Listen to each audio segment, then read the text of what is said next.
Hello po mga kababayan, si Dante Maravillas. I-update ko kayo ng pagpalipad ng Amerika ng NASA ng Artemis 2. Right now, papunta na sila sa buwan, mga kababayan.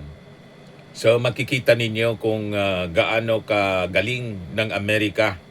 Unparalleled siya sa advances sa technology and military power, mga kababayan. Kasi yung Amerika is blessed because of with support, mga kababayan, sa Israel. Alam ba ninyo na gano'n kung bakit ang Amerika powerful country? And this mission, mga kababayan, ay parte siya ng unfolding prophecy, one of the signs of the near second coming ng ating Panginoong Hesukristo on earth. As prophesied by Daniel, mga kababayan, that knowledge shall increase. O, di ba? Mamaya ibigay ko sa inyo yung mga detalye, pero ibigay ko na muna sa inyo kung nasaan na ang mga astronauts na sakay ng Artemis 2. Ito na sila, mga kababayan, heading towards the moon. Yan Watch Artemis 2 astronauts take questions on their way toward the moon. This is a great leap for humanity after yung Apollo 11. Ito yung Apollo 11, mga kababayan. Sina Neil Armstrong, Michael Collins, and Edwin Buzz Aldrin. Ito si Armstrong. Ito si Michael Collins and si Edwin Aldrin, mga kababayan, ni 1969. Apollo 11 mission. Landed on the moon. Pero itong Artemis 2, mga kababayan, iikot lang sila hindi siya lalanding sa buwan. Tatlo yung mga astronaut sa Apollo 11. Ngayon naman sa Artemis 2, apat, isa dito Canadian. Ito Canadian po ito. May bandera ng Canada. Ito, lahat ito Americans. May isang black and first woman astronaut na kasama sa moon mission, mga kababayan. Sabi dito sa balita, Artemis 2 test flight will be NASA's first mission with a crew under Artemis. Astronauts on the first flight aboard NASA's Orion spacecraft will confirm all of the spacecraft system operate as designed with crew aboard in the actual environment of deep space. The Artemis astronauts are NASA's Reid Wiseman, Victor Clover, and Christina Koch, and NSA Canadian Space Agency astronaut na si Jeremy Hansen. Yan. First Canadian din siya, mga kababayan, itong si Hansen. So, nakakabilib, nakakahanga.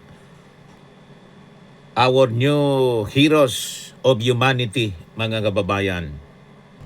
Na-interview sila, mga kababayan, habang nasa spacecraft. Na-interview, mga kababayan, ng ABC Anchor, ABC News. So ito yung live coverage, mga kababayan, ng NASA. Live ito NASA, mga kababayan. So makikita ninyo ang wonders of technology, technological advancement ng Amerika. Talagang nakakabilib. Parang pelikula lang, di ba? Yan siya. Deep space. Ayan, live siya, mga kababayan, sa NASA. Yan, live. Minomonitor, mga kababayan, yung location ng spacecraft Artemis. Di ba kahanga-hanga yung achievement ng mankind, ng mga tao? Yan sila. Here's a view of the entire flight control team that has been supporting during this Orbit 2 shift.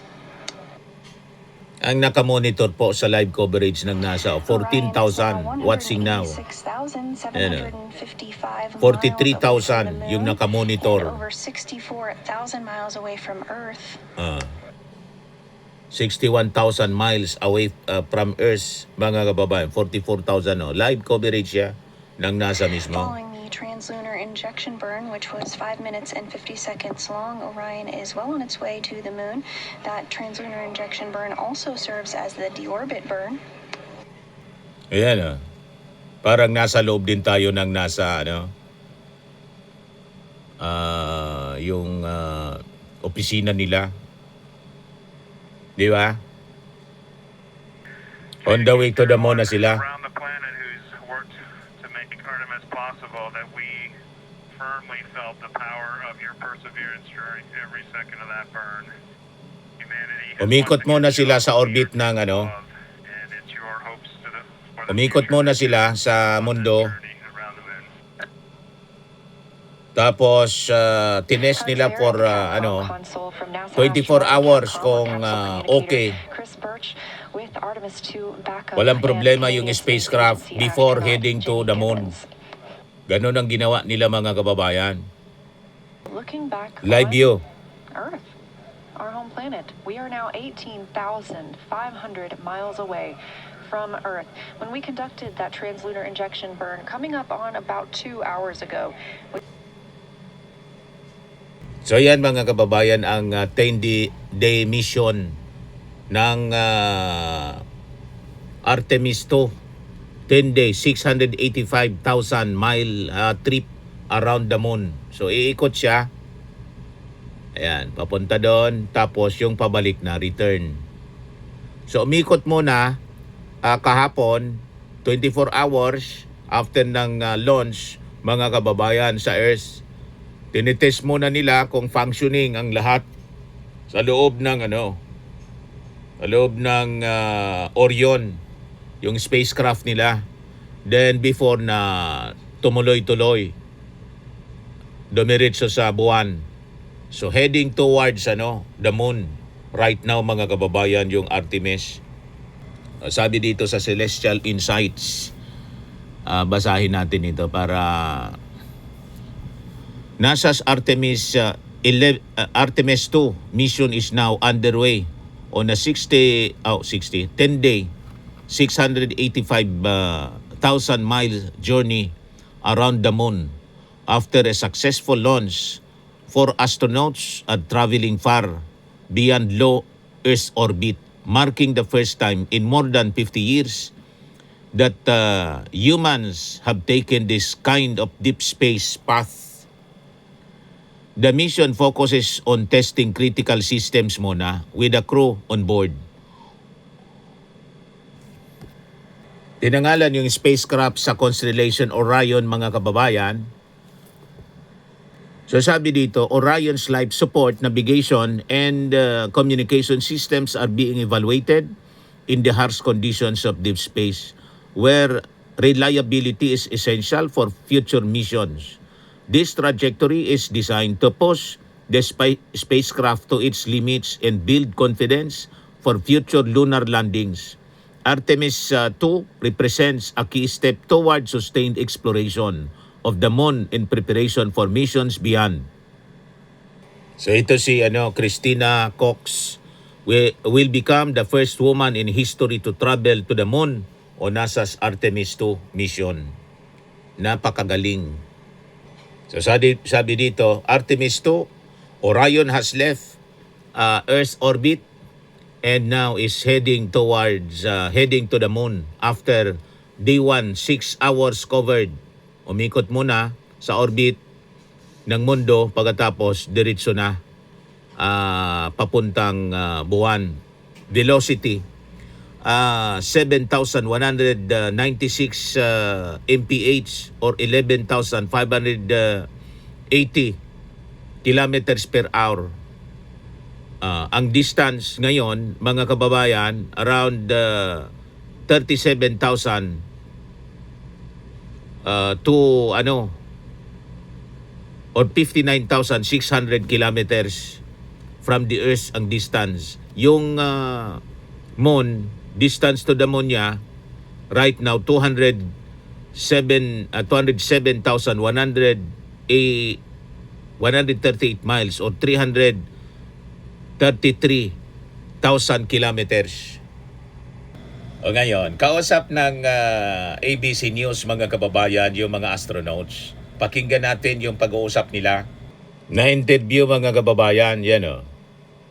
Ito siya, mga kababayan. Pakinggan natin. Integrity, this is Gio Benitez at ABC News. How do you hear me? Di ba? Outstanding. We have you loud and clear. How about us? Loud and clear. I hear you loud and clear, and I truly cannot believe it. You are quite literally on the way to the moon right now and still speaking with us.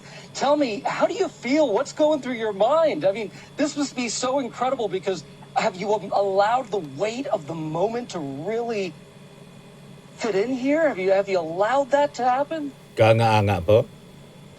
You allowed that to happen?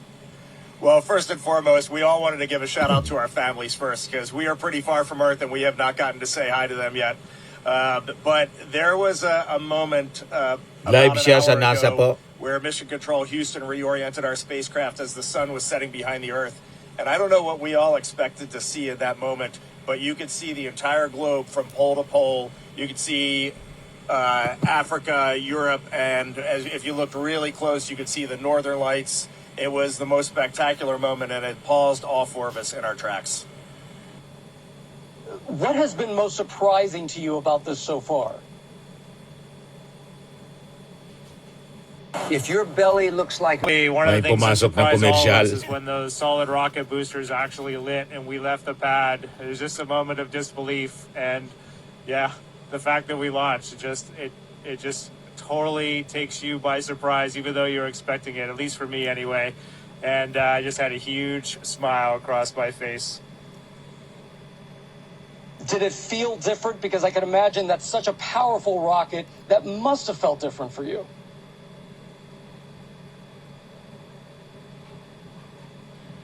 One of the biggest surprises was how smooth riding those solids was. We all expected a really just dynamic ride, a lot of motion. We were prepared to potentially not being able to see telemetry, to maybe even not being able to, touch switches, and it was very smooth. It was a definite difference when they separated and we were just on the main engines, but just a steady rumble and a great ride. What do you want to tell Americans here at home who are watching this right now? They're quite amazed at the fact that you are speaking to us on the way to the moon right now. What do you want to tell them about this particular mission and why it's so important?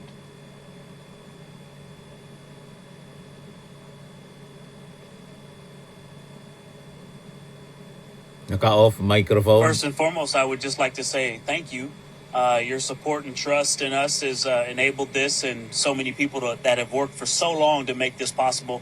But also, we're just getting started. We've worked really hard, and even though we were a little surprised to actually launch yesterday, we have a lot of mission left ahead of us. And so I really want to tell them, stay tuned and keep tabs on what's going on. NASA's doing a great job of communicating all the things to come.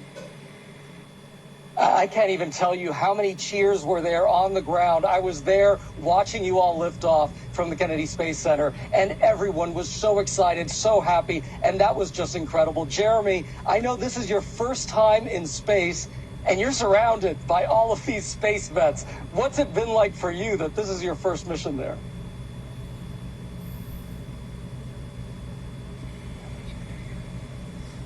There has been a tremendous amount of disbelief for me. It's just so extraordinary. I just kept saying to them yesterday, I really Parang like it up here. panaginip lang. Matindi. I wish I could have got here sooner. It's just such a tremendous Part of place to be. history. The views are extraordinary. It's really fun to be floating around, and it just makes me feel like a little kid. I heard that there was a little bit of an issue with the toilet. Which one of you was the plumber?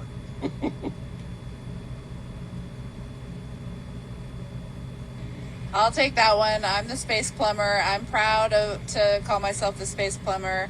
I like to say that it is probably the most important piece of equipment on board. So we were all breathing a sigh of relief when it turned out to be just fine. It was just an issue, I think, of sitting for a long time and needing a little time to warm up, a priming issue. But we did originally think that there could have been potentially something fouling up the motor, and luckily we are all systems go. Oh, well, I'm sure I could see the faces right there. Y'all are very happy about that. I see that you're very cozy in there. It's tight quarters, but it was also a little chilly, I heard.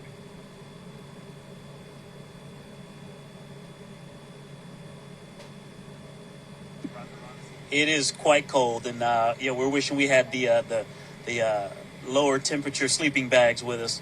But right before this PAO event started, I pulled my knit cap off, and I'm ready to put it back on. But Houston's been working with us to change fan speeds and temperature set points, and we've actually been able to warm it up a lot better in the last half a day or so. Our last nap before TLI, we got a lot more comfortable. Well, that's a really interesting question. How is it that you take a nap in there? What does sleeping even look like?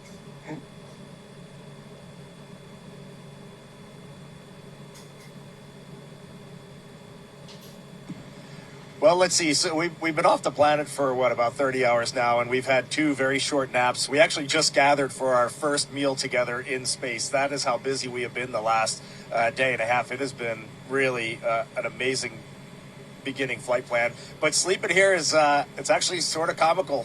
Christina has been sleeping heads down in the middle of the vehicle, kind of like a bat suspended from our docking tunnel. Victor's been up where Jeremy is right now. He's got a nice little nook wedged in there. And then Jeremy has been stretched out on seat 1, and I've been sleeping under the displays just in case anything goes wrong.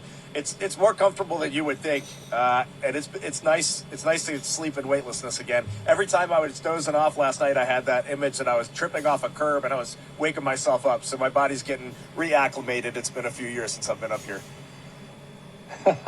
I've heard it's the best sleep up in space. Do you feel the weight of history knowing that you're going to be traveling farther than any other human?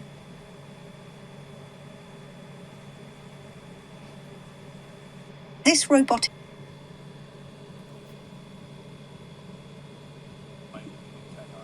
You know, it's a remarkable thing. You would think it would be weighty, but we just feel like we're lifted up by the team that supports us, and you just sort of execute the plan. A lot of people telling us how to work this and manage this vehicle, and a lot of great training, and you just kind of go step by step, which I think is pretty remarkable what this team can do, and it really highlights their excellence. And I think I just want to add, we just got done our translunar injection burn, and it was pretty tense moments there. For a second, and when we got done that burn, we just kind of looked at each other as a crew. We have been to the moon before in 1968 through 1972. It's been a long time since we've been back, and I got to tell you, there is nothing normal about this. Sending 4 humans 250,000 miles away is a Herculean effort, and we are now just realizing the gravity of that. Yeah, nothing normal about this. What are you most excited about once you get to the moon?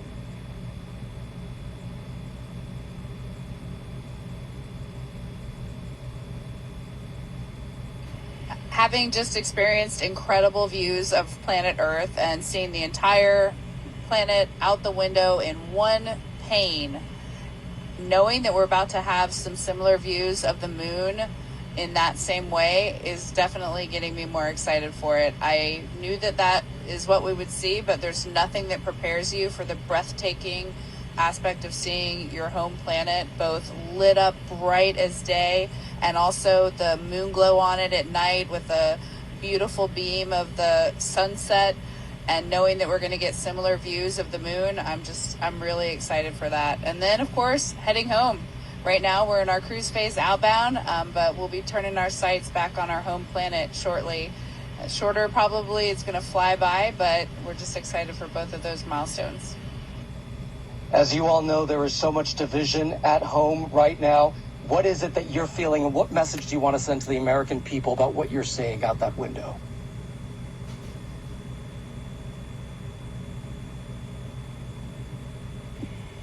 Well, the first thing I would say is trust us. You look amazing. You look beautiful.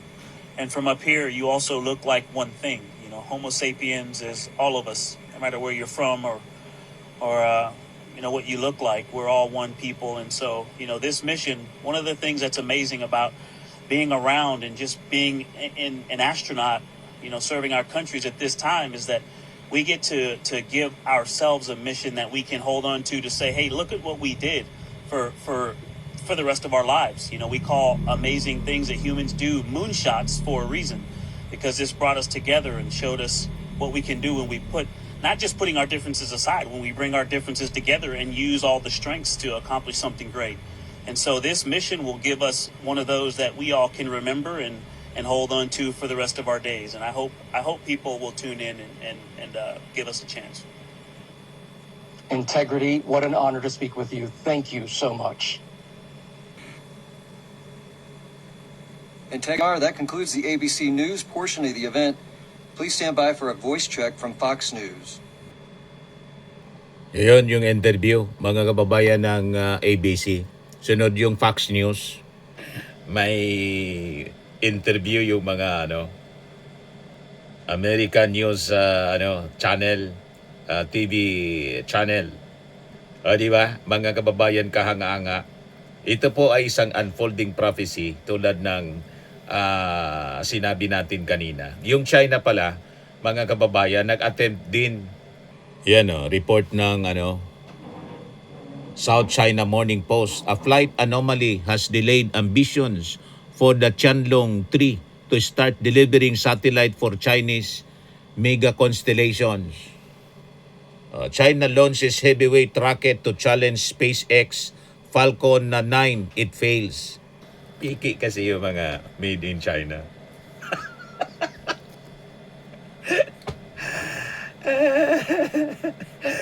Di ba? Kaya huwag kayo naniniwala sa technological advances ng China. Fake po. Yung mga ginawang armas, sinupply sa Iran, hindi paso. Wala pang makakapantay sa Amerika because America is a blessed country siya. Kasi that's the promise for any country. Number one protector po ang Amerika ng Israel. Yun ang promise ng Diyos sa Israel. Yan po. The primary Bible verse regarding blessing Israel is in Genesis 12 verse 3. Where God tells Abraham, I will bless those who bless you, and him who dishonors you, I will curse.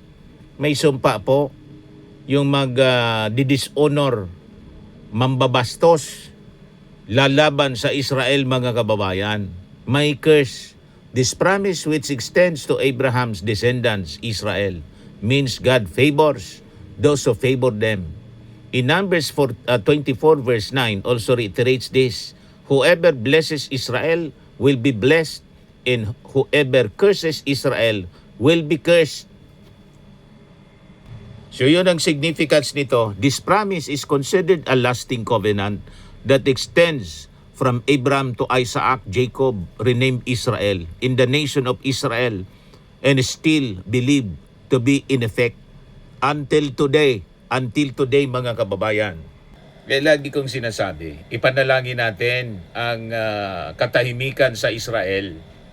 Kaya yung mga lumalaban sa Israel, mga kababayan, isinusumpa. Tingnan ninyo ang nangyari ngayon sa Iran.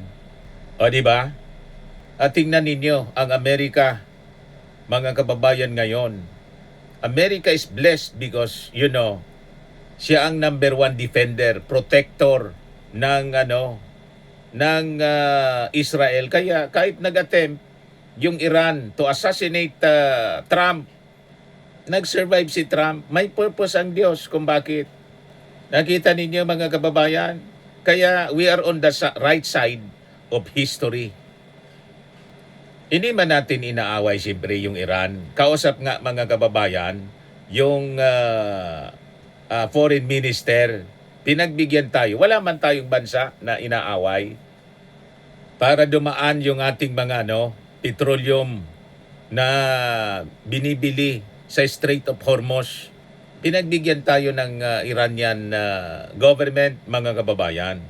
Pero wag nating aawayin yung Israel po. Kasi Israel is the apple of God's eye, mga kababayan. A blessed country. The promised land. Diyan po mga kababayan sa Israel, magro-roll yung ating Panginoon sa millennium reign of our Lord Jesus Christ sa kanyang malapit ng pagbabalik. At itong advances in technology by mankind, mga kababayan, parte siya sa mga signs of His near second coming on earth, mga kababayan. Alam ba ninyong ganon? As prophesied by Daniel, that knowledge shall increase. Yan po. Sabi sa Daniel, Daniel 12 verse 4, But thou, O Daniel, shut up the words and seal the book, even to the time of the end. Kita ninyo?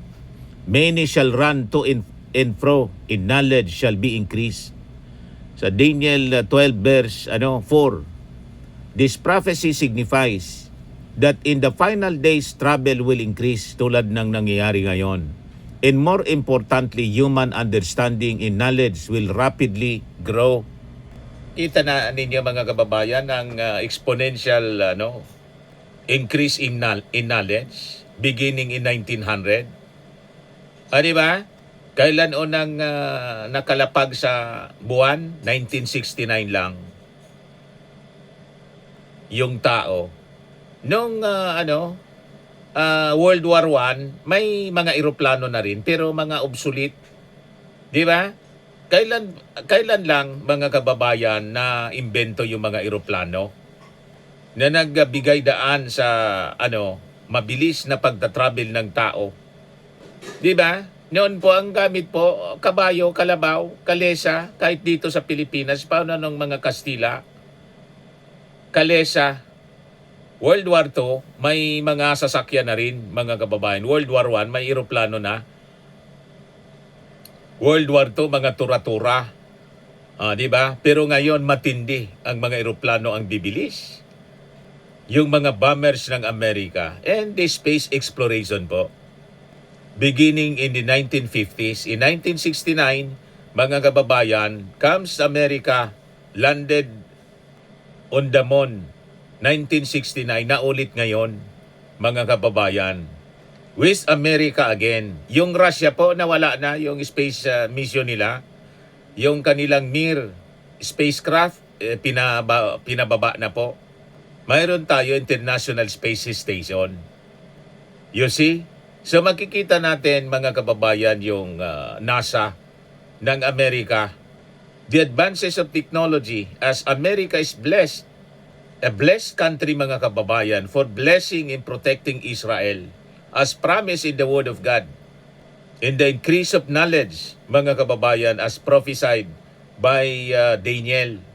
Ayan nasabi dyan. Key aspects of the prophecy sa Daniel chapter 12 verse 4. Shut up the words and seal the book. Daniel was instructed to keep this specific prophecy hidden or secure until it was needed in the future.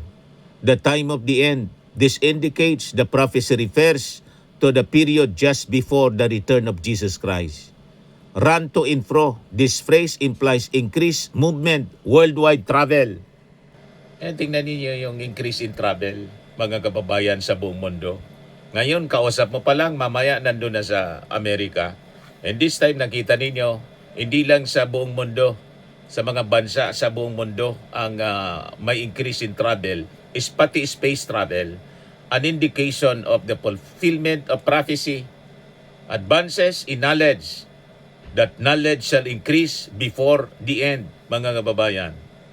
So yung phrase that knowledge shall increase, this is widely, by the way, ito pala, worldwide travel and perhaps a relentless in seeking knowledge.